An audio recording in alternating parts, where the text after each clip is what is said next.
हम्म, सोनू की पाठशाला में एक बार सभी स्टूडेंट्स का स्वागत है। ठीक है, तो आज साइंस वाले या कॉमर्स वाले जो स्टूडेंट्स हैं उनका एग्ज़ाम हुआ है और आज उनका आखिरी एग्ज़ाम था।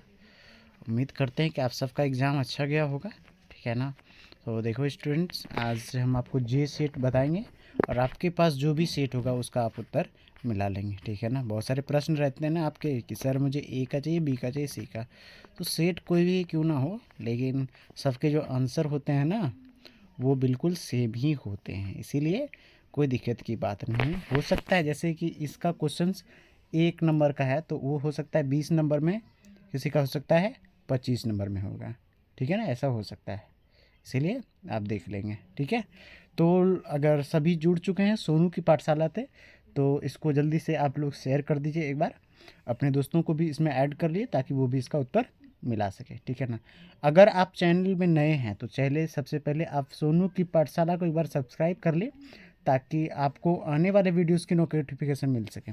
हाँ, आपको अगर रिजल्ट आपको सबसे पहले चाहिए, ठीक है ना, कि हमें मेरा लिंक ओपन नहीं हो रहा है, काम नहीं कर रहा है, अगर पहले चाहिए तो भी हमारे टेलीग्राम से आप जुड़ सकते हैं या हमारे इंस्टाग्राम से जुड़ सकते हैं। ठीक है ना। आप हमें डीएम करेंगे, हम आपको लिंक देंगे और आप अपना result time to time check कर लेंगे। इसलिए पहले आप 07, ठीक है ना, विश मास्टर आप सर्च करेंगे, 07 ये आप सर्च करेंगे तो आपको आ जाएगा और फॉलो कर लें। ठीक है, चलिए अब शुरू करते बिना समय बर्बाद किए। पहला प्रश्न है कि रस्सी का टुकड़ा शीर्षक कहानी में मलादे क्या काम करता था। ठीक है, तो इसका सही उत्तर हो जाएगा चारपाई बनाने का। इसका सही उत्तर क्या जाएगा, सी, चारपाई बनाने का। ओके। दूसरा, पेशागी शीर्षक कहानी में कारमेन का काम कितने फ्रैंक में मिलते थे, तो ऑप्शन क्या जाएगा 20,000 प्रतिमाह, डी इज राइट आंसर। ठीक है। नंबर 3, दमित्री चेरकव्य क्या देख रहा था, कलर की मौत शीर्षक पाठ के आधार पर बताएं। वैसे तो ये एक्स्ट्रा तीनों ही क्वेश्चन एक्स्ट्रा जो चैप्टर है ना उससे दिया गया है और ये आप बनाए होंगे तो भी ठीक, नहीं तो कोई दिक्कत की बात नहीं है। तो इसका सही उत्तर हो जाएगा सी, क्या हो जाएगा सी, खेल देख रहा था। ठीक है। अब अगला चलते हैं 4 नंबर, ओम प्रकाश वाल्मीकि को परिवेश सम्मान किस वर्ष प्राप्त हुआ, तो इसका सही उत्तर हो जाएगा भी 1995 में प्राप्त हुआ। ठीक है। अगला 5 नंबर का सवाल है, अब और नहीं कविता संकलन किसके द्वारा रचित है, तो इसका सही उत्तर जाएगा ओम प्रकाश वाल्मीकि के द्वारा। देखिए स्टूडेंट, यहाँ पे जो भी उत्तर हम आपको बताएंगे 100% सही होगा, इसलिए कोई डाउट की बात नहीं है। अगर आपका कुछ मिस हो जाता है तो आप एक बार चेक कर लेंगे। ओम प्रकाश वाल्मीकि का किताब आप निकालेंगे तो आपको ये पलक मिल जाएगा कविता। ठीक है, यहाँ से 5 का A is right answer. Okay, question number चलते हैं अगला कि जूठन, ठीक है ना, कि जूठन शीर्षक पार्ट 1 पुस्तक काल में कितने रुपए में बेचता है, तो ये कम से कम जो है कितने में बेचते हैं, ये 20 से 25 रुपये में बेचते हैं। C is the right answer.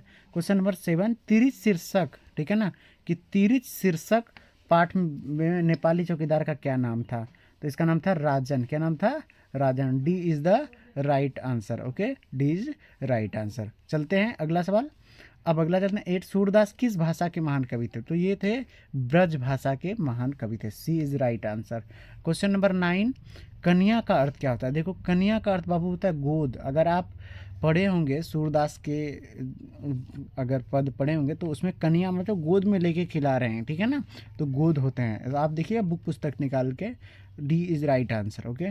Question number 10, Tulsidas की माता का नाम क्या था, तो तुलसी की माता का नाम क्या था, हुलसी। क्या नाम था, हुलसी। ऑप्शन क्या जाएगा, A is right answer. Question number 11 है यहाँ पर कि कामयानी शीर्षक महाकाव्य का प्रकाशन कब हुआ था, तो इसका उत्तर हो जाएगा सी, 1936 में होता। सी इज द राइट आंसर। अब अगला 12 नंबर का प्रश्न है। 12 नंबर में जयशंकर प्रसाद किस युग के कवि थे, तो ये छायावाद युग के कवि थे। क्या, डी हो जाएगा इसका राइट आंसर। अगला है 13, तुम खाओ यह कैसा वाक्य है, तो ये आज्ञावाचक। क्या हो जाए, आज्ञावाचक। ए इज राइट आंसर। अगला है 14, निम्नलिखित में शुद्ध वाक्य कौन सा है, तो इसमें जाएगा मैं आपका दर्शन करने आया हूँ। Option D is right answer. अगला चलते हैं प्रश्न नंबर संख्या 15, अग्नि शब्द का विलोम क्या होगा, तो अग्नि का विलोम क्या होगा, सी, जल होगा। ठीक है ना। यहाँ पे देखो जो ये स्टूडेंट ने टिक किया है तो जरूरी नहीं कि एग्जैक्ट सही हो, और सही लगाया तो मुझे अच्छा लगेगा कि नहीं इन्होंने बहुत अच्छा लगाया। 16, घोड़ा बेचकर सोना का क्या होता है, बेफिक्र हो जाना। क्या हो जाना, बेफिक्र हो जाना। डी हो जाएगा इसका सही उत्तर। ठीक है। अगला 17 नंबर, वाक्य के उस भाग को जिसमें से एक से अधिक पद परस्पर संबद्ध होकर अर्थ देता है तो उसे कहते हैं पदबंध। क्या कहते हैं उसे? पदबंध कहते हैं। ऑप्शन ए सही हो जाएगा। 18 धार्मिक शब्द में प्रत्यय क्या लगा? इक लगा है। बी से हो जाएगा, सही उत्तर हो जाएगा। उम्मीद करते हैं आप सबका अच्छा एग्जाम गया होगा, ठीक है ना। और आप लोग जाने से पहले एक बार कमेंट सेक्शन पे भी ज़रूर आप बताइएगा आपके कितने उत्तर टोटल 50 में से सही हुए हैं, ठीक है। रंग शब्द का विशेषण, अब चलते हैं 19, रंगीला हो जाएगा, क्या हो जाएगा? सी हो जाएगा सही उत्तर। 20 नंबर का है दूराचार शब्द में उपसर्ग क्या है? तो दूर हो जाएगा, क्या जाएगा? दूर हो जाएगा, दूर जोड़ आचार, ठीक है ना। ये हो जाएगा डी हो जाएगा, इसका बिल्कुल सही एकदम सही उत्तर है। यहाँ पे थोड़ा मिस किया इसने। तनुज शब्द का स्त्रीलिंग तनुजा, तनुज का क्या हो जाएगा? तनुजा, बी हो जाएगा इसका सही उत्तर। एक दौलत शब्द कैसा है? तो स्त्रीलिंग, दौलत क्या है? स्त्रीलिंग हो जाएगा। 22 का ए हो जाएगा। 23 नंबर कलम शब्द कैसा है? तो जातिवाचक, बी इसका सही उत्तर हो जाएगा, ठीक है ना। 24 निम्नलिखित में पूर्ण विराम कौन सा है? देखो बहुत आसान सवाल है ना, बहुत आसान है, बहुत आसान। बिहार बोर्ड ने इस बार बहुत सारे सवाल को देख के लगता है कि बहुत आसान पूछा है, कुछ कुछ सवाल तो मुश्किल रहता ही है, लेकिन बहुत अच्छा आपने किया होगा, भरोसा है। और आप लोग बहुत नाम करेंगे अपने माता पिता सबका, ठीक है ना। 25 नंबर का प्रश्न है, निम्नलिखित में कौन अशुद्ध है? तो इसका अशुद्ध पूछ रहा है, तो इसमें देखो प्राप्ति अशुद्ध है। प्राप्ति कैसे लिखते हैं? इसी तरह से लिखते हैं, देखो प्राप्ति ऐसे लिखते हैं, ठीक है। यहाँ पे 27 नंबर में चलेंगे, संयम का संधि विच्छेद का सम जोड़ यम, एकदम सही लगाए बच्चा ने, बस ए हो जाएगा यहाँ से। अगला स्टूडेंट, चरण स्थल क्या है? तो मुर्दा, क्या हो जाएगा? मुर्दा हो जाएगा, बी इसका सही उत्तर हो जाएगा। अगला है 28 नंबर, उष्म व्यंजन कौन सा है? तो उष्म व्यंजन जिसका मुंह से उच्चारण करने पर उष्मा निकलता हो। तालेब मूर्धन्य और दंश और ह को क्या कहा जाता है? उष्म व्यंजन का था, सी सही उत्तर हो जाएगा, ठीक है। औ किस वर्ण का उदाहरण है? तो ये दीर्घ है, क्या हो जाएगा? दीर्घ हो जाएगा, बी इसका सही उत्तर हो जाएगा। अगला है ढ कौन सा व्यंजन है? ठीक है ना, ये ऑप्शन इसका सही उत्तर क्या आ जाएगा? ये ठीक है, इसका स्पर्श व्यंजन, ऑप्शन क्या आ जाएगा? ए इसका सही उत्तर हो जाएगा। 31 बरवी रामायण के रचनाकार कौन है? तो तुलसीदास। कौन है? तुलसीदास है, क्या बी हो जाएगा इसका सही उत्तर, ठीक है। 32 कवि नाभादास अस्थायी निवासी थे, तो नाभादास जो थे उसका जन्म हुआ था दक्षिण भारत में हुआ था, ठीक है, जहाँ माता के साथ वो जयपुर राजस्थान में चले गए थे, ठीक है ना, लेकिन अस्थायी निवासी नहीं दे बताया गया था।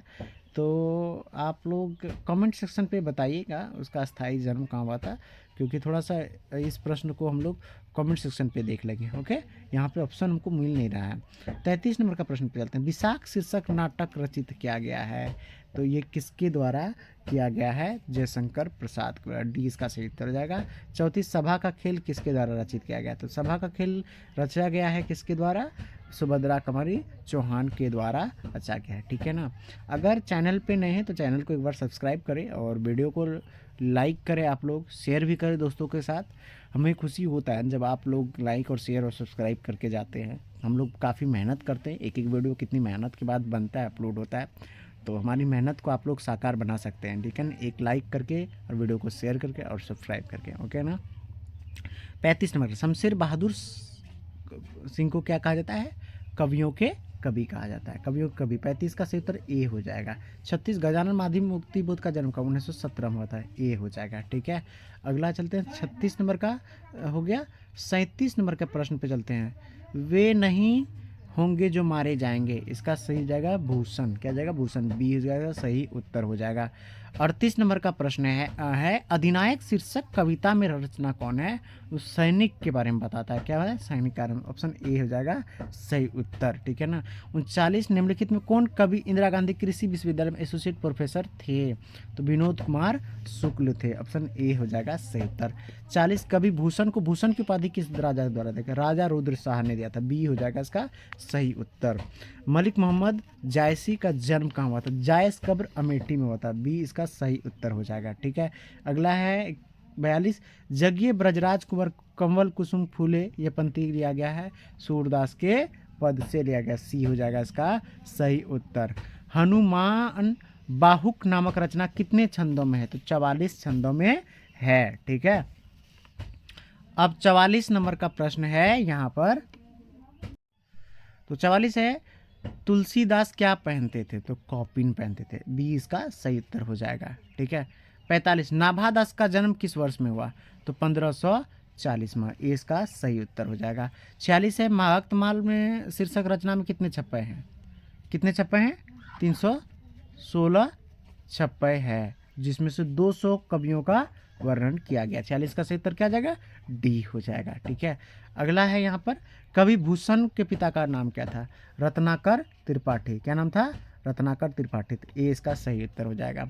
48 शिव भवानी, ठीक है ना, शिवा भवानी शीर्षक रचना में कितने मुक्तों में शिवाजी की वीरता का बखान किया गया है? तो 52 मुक्तों में, बी इसका सही उत्तर हो जाएगा। ठीक है ना। 49 बारी बाह शब्द का अर्थ क्या है? तो कीचड़। क्या नाम क्या है? कीचड़ है। ठीक है ना, ऑप्शन क्या आ जाएगा? बी। ठीक है, यहाँ से 50 प्रेम पथिक शीर्षक रचनाकार के कौन है? तो इसका सही उत्तर हो जाएगा 50 का डी जयशंकर प्रसाद हो जाएगा। ठीक है जी, जयशंकर प्रसाद हो जाएगा। 51 नंबर का प्रश्न है, जिन शब्दों का खंड या सार्थक ना हो उसे क्या कहते हैं? उसे कहते हैं रूढ़ शब्द। 51 का क्या जाएगा? ए हो जाएगा। 52 नंबर का प्रश्न, आम्र शब्द का, ठीक है ना, आम्र शब्द कैसा? तो संस्कृत के शब्द को क्या कहते हैं? तत्सम कहते हैं। ये इसका सही उत्तर हो जाएगा। ठीक है ना। देखिए बहुत मेहनत के साथ एक एक वीडियो बनाया जाता है, तो आप सब एक बार हमारे चैनल को सोनू की पाठशाला को जरूर सब्सक्राइब करें। सोनू की पाठशाला जरूर सब्सक्राइब करें। ठीक है ना, हमारा मेहनत तभी सफल होगा जब आप लोग सब्सक्राइब कर जाएंगे। ठीक है ना। अगला है सवाल यहाँ पर कि ध्वनियों के मेल से बने सार्थक वर्ण समुदाय को क्या कहते हैं? तो इसे कहते हैं शब्द कहते हैं। इसका बी सही उत्तर हो जाएगा। ठीक है। 54 निम्नलिखित में किसका रूपांतर नहीं होता है? तो ये हमने किसको बदल नहीं सकते हैं, अव्यय का बदलाव नहीं होता है। सी इसका सही उत्तर हो जाएगा। पूछ रहा है काल 55 काल कितने भेद होते हैं? काल के 3 भेद होते हैं, वर्तमान काल, भूतकाल और भविष्य काल। ठीक है ना। उसने राघव को मारा था हो गया भूतकाल को बताता है। बी इसका सही उत्तर हो जाएगा। 57 मोहन मुझसे किताब लिखवाता है, प्रेरणार्थक क्रिया। कैसा क्रिया? प्रेरणार्थक क्रिया। सी हो जाएगा। जब क्रिया खुद काम नहीं करके किसी और से काम करवाता है, ऐसी क्रिया को प्रेरणार्थक क्रिया कहा जाता है। सी सही उत्तर हो जाएगा। अगला, मैं किस सर्वनाम का उदाहरण है? ये है पुरुषवाचक। डी इसका सही उत्तर हो जाएगा। 59 मैं आप ही चला जाऊंगा। ठीक है ना, आप ही क्या हो जाएगा यहाँ पर? निजवाचक। डी हो जाएगा यहाँ पर। डी इसका सही उत्तर हो जाएगा। अगला, हे भगवान मेरी रक्षा कीजिए, यह किसका उदाहरण है? तो संबोधन का। 51-60 का क्या जाएगा? ये हो जाएगा। 61 नंबर का प्रश्न है, बालकृष्ण भट्ट किस युग के साहित्यकार हैं? तो भरतेंदु युग के। किसके? भरतेंदु युग के। इसका 61 का क्या जाएगा? ए हो जाएगा। ठीक है ना। उसने कहा था कहानी शीर्षक कहानी पोलू राम कौन था? डाक बाबू। देखो बहुत ही आसान पूछा गया है। ठीक है ना, आप लोग 50 में से 50 सही करके आए होंगे। तो हमें कमेंट सेक्शन पे एक बार ज़रूर बताएं कि आप सभी स्टूडेंट्स ने कितने क्वेश्चंस को अटेम्प्ट किया और जिसमें से आपके कितने मार्क्स सही हुए हैं। ठीक है ना। चलो अगला सवाल है 63 का, लोकनायक के रूप में कौन प्रसिद्ध है? तो ये हर किसी कोई जानता है, लोकनायक जयप्रकाश नारायण। क्या आ जाएगा? 60 का सी हो जाएगा। 63 का सी हो जाएगा। 64 जयप्रकाश नारायण के अनुसार सदानंद जी किस प्रेस के मालिक थे? तो ये इसका बंगाल गजट। किसका क्या हो जाएगा? बंगाल गजट। ए हो जाएगा यहाँ पर। ओके।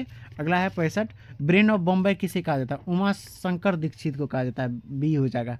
65 का बी हो जाएगा। 66 नंबर का, रामधारी सिंह दिनकर का जन्म कब हुआ था? तो दिनकर जी का जन्म हुआ था 1908 में। इसका बी हो जाएगा सही उत्तर। ठीक है ना। 67 रामधारी सिंह दिनकर की पहली कविता कब प्रकाशित हुआ? तो सही 67 का सही उत्तर हो जाएगा 1924 में हुआ था। ठीक है। यहाँ से अगला प्रश्न है यहाँ पर, 68 अपने जीवन के अंतिम दिनों में किसने नारित्व की साधना की थी? इसने की थी महात्मा गांधी जी ने किया था। डी इसका सही उत्तर हो जाएगा। ठीक है। अगला सवाल चलते हैं 69 अज्ञे जी ने नियमित लेखन कब से शुरू किया था?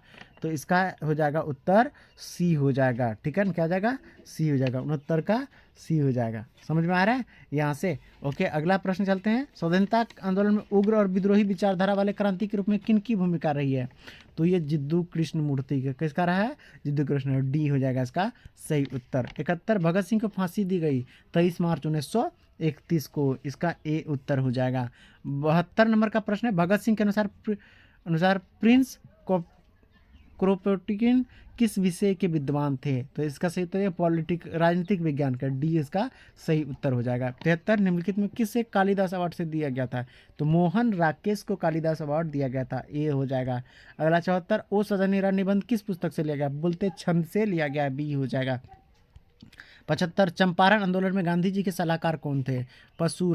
परशुराम सिंह थे। ऑप्शन क्या जाएगा?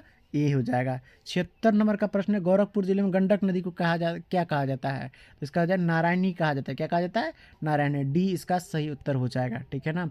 62 में मोहन राकेश ने किस पत्रिका का संपादन करे? सारिका का। क्या किसका? सारिका। ए इसका सही उत्तर हो जाएगा। ठीक है। अगला चलते हैं 78 में वारिस शीर्षक रचनाकार के लेखक के नाम कौन थे? तो 78 का सही उत्तर क्या हो जाएगा? मोहन राकेश। मोहन राकेश 20 का सही उत्तर हो जाएगा। अगला प्रश्न है, सिपाही की मां शीर्षक में एकांकी में कुंती कौन था? तो विष्णु की पड़ोसन थी। कौन थी?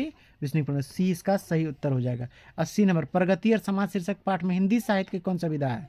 ये एक निबंध है। क्या है? निबंध। डी इसका सही उत्तर हो जाएगा। ठीक है ना। कितना देखो बहुत आसान प्रश्न पूछा है। ठीक है ना। तो अगर आप लोग चैनल पे नए हैं तो सोनू की पाठशाला को जरूर सब्सक्राइब करें, क्योंकि बहुत मेहनत लगता है ना वीडियो में बनाने में, अपलोड करने में, इसलिए आप लोग सब्सक्राइब जरूर करें। प्रश्न है 81, स्वर वर्णों की संख्या कितने हैं हिंदी में? तो 11 है। कितने हैं? 11। ए इसका सही उत्तर हो जाएगा। 82 क्या है? निम्नलिखित में अघोष वर्ण क्या है? देखो, वर्ग का प्रथम और दूसरे वर्ण को ही क्या कहा जाता है? अघोष वर्ण कहा जाता है। इसका सी हो जाएगा सही उत्तर। ठीक है ना। यहाँ पे 82 का सी। 83 है कि जहाँ लोगों का मिलन होता है उसे कहते हैं सम्मेलन। 83 का ये हो जाएगा। 84 नंबर का प्रश्न है। ठीक है ना। यहाँ पर 84 में चलते हैं। पॉकेट मार कौन सा है? पॉकेट को मारने वाला। ठीक है ना। ये हो जाएगा तत्पुरुष समाप्त। क्या हो जाएगा? तत्पुरुष का सी हो जाएगा सही उत्तर। एकदम बिल्कुल डाउट नहीं करना है आप लोग को कि बिल्कुल गलत है, एकदम सही उत्तर है। साधु की संगति में बुद्धि क्या सुधरती है? तो हो जाएगा संबंध कारक। क्या जाएगा? संबंध कारक। देखो काके की दो पहचान किसका है? संबंध कारक। बी हो जाएगा इसका सही उत्तर। ठीक है। 86, घर बसाना मुहावरे का अर्थ क्या है? देखो, विवाह करना। क्या करना? विवाह करना। इसका सही उत्तर है। 87, कृपा शब्द का विशेषण क्या होगा? कृपालु होगा। बी इसका सही उत्तर हो जाएगा। 88, रामधारी सिंह दिनकर की पहली पुस्तक प्राणभंग कब प्रकाशित हुआ? तब वो कितने वर्ष के थे? तब वे 21 वर्ष के थे। 20 का सही उत्तर हो जाएगा। 89, रोज शीर्षक पाठ में पलंग के नीचे कौन गिर पड़ा? टीटी। टीटी। मालती और महेश्वर के बेटे का नाम क्या था? टीटी था, जो कि पलंग से गिर गया था। सी इसका सही उत्तर हो जाएगा। ठीक है। आप कमेंट सेक्शन में बताइए कि रोज के लेखक कौन है। आगे चलते हैं। यहाँ पे 90 नंबर, विपत्ति व्यक्ति को पूर्ण बनाने वाली होती है। ए लाइन किसकी है? भगत सिंह का। डी इसका सही उत्तर हो जाएगा। 91, कवर का उच्चारण कंठ है। कहाँ है? कंठ है। डी हो जाएगा इसका सही उत्तर। हिंदी में अनुनासिक वर्ण किसको कहते हैं? अब पहले अनुनासिक किसे कहते हैं? तो वर्ग का पंचम वर्ण को अनुनासिक कहते हैं। तो कवर का अंग, चवर का या, टवर का मूर्धन्य न, टवर का दंत न और पवर का मौ। तो आप बताइए कितनी है इसकी संख्या? 5। सी इसका सही उत्तर हो जाएगा। ठीक है। अगला पूछ रहा है संधि के 93 नंबर का, कि संधि के कितने भेद हैं 93 में? तो 3 भेद। कौन कौन? स्वर संधि, ठीक है ना, व्यंजन संधि, और एक है यहाँ पर तीसरा वाला, वो है विसर्ग संधि। सी इसका ए उत्तर हो जाएगा। अगला 94, निष्फल का संधि विच्छेद का, निह जोड़ फल निष्फल। ऑप्शन क्या हो जाएगा? बी हो जाएगा। B is the right answer. Okay. 95 number का, निम्नलिखित शुद्ध कौन सा है? तो शुद्ध कौन सा है? घनिष्ठ। घनिष्ठ यहाँ पे एकदम बिल्कुल शुद्ध है। ठीक है ना। आप बताना है। ये देखो संज्ञा पूछ रहा है कौन सा? तो संज्ञा में गुणवाचक संज्ञा थोड़े ना है, गुणवाचक तो विशेषण होता है ना। ये बाबा थोड़ा गलत कर दिया। तो सही देखो, सोमवार दिन का नाम है, तो ये एक प्रकार का क्या व्यक्तिवाचक। डी इसका सही उत्तर हो जाएगा। 97, शब्द की जाति को क्या कहते हैं? तो जाति जो बताएगा तो वो कहते हैं लिंग कहते हैं। 97 का ए हो जाएगा। 98, सूर्य का पर्यायवाची क्या होगा? मरीचि हो जाएगा। क्या जाएगा? ऑप्शन क्या जाएगा? बी इसका सही उत्तर हो जाएगा। 99 और 100, कवि का स्त्रीलिंग क्या होगा? कवित्री। क्या हो जाएगा? कवित्री। क्या हो जाएगा? बी इसका सही उत्तर हो जाएगा। 100 नंबर का प्रश्न है कि यहाँ पर कि वाक्यों से अलग रखने वाले शब्दों को क्या कहते हैं? ठीक है ना। ये तो हम आपको बता देंगे, लेकिन जानने से पहले आप वीडियो को एक बार लाइक कर देंगे, और चैनल पे नहीं है तो सब्सक्राइब कर लीजिए। आपको देखिए कोई भी रिजल्ट अगर आपको जैसे ही आता है तो मैं आपको नोटिफाई कर दूंगा। एकदम सही जानकारी मैं अपने यूट्यूब चैनल इस सोनू की पाठशाला में दूंगा। तो इसीलिए आप लोग सब्सक्राइब कर लें और इंस्टाग्राम पे हमें फॉलो भी कर लें। ठीक है ना। यहाँ पर ओके। तो लास्ट क्वेश्चन का आंसर बता देता हूँ। इसका सही उत्तर हो जाएगा यहाँ पर पद हो जाएगा। क्या जाएगा? पद हो जाएगा। ठीक है ना। उम्मीद करते हैं कि आप सबका परीक्षा अच्छा गया होगा। मैं आप सबों आपके भविष्य की, उज्जवल भविष्य की कामना करता हूँ कि आप आने वाले समय में बहुत अच्छा करेंगे और अपने माता पिता, अपने शिक्षक का नाम रोशन करेंगे। ठीक है ना? फिर मिलते हैं जल्द ही अगले वीडियो में, तब तक अपना ध्यान रखिए। और कैसा भी रिजल्ट क्यों ना हो बच्चों, आप लोग को घबराना नहीं है, एकदम खुश रहना है, क्योंकि ये रिजल्ट आप कागज़ का टुकड़ा है, ये आपकी ज़िंदगी को डिसाइड नहीं करेगा। ठीक है ना? बड़ा ध्यान रखिएगा। ठीक है ना? चलिए तब तक मिलते हैं अगले वीडियो में।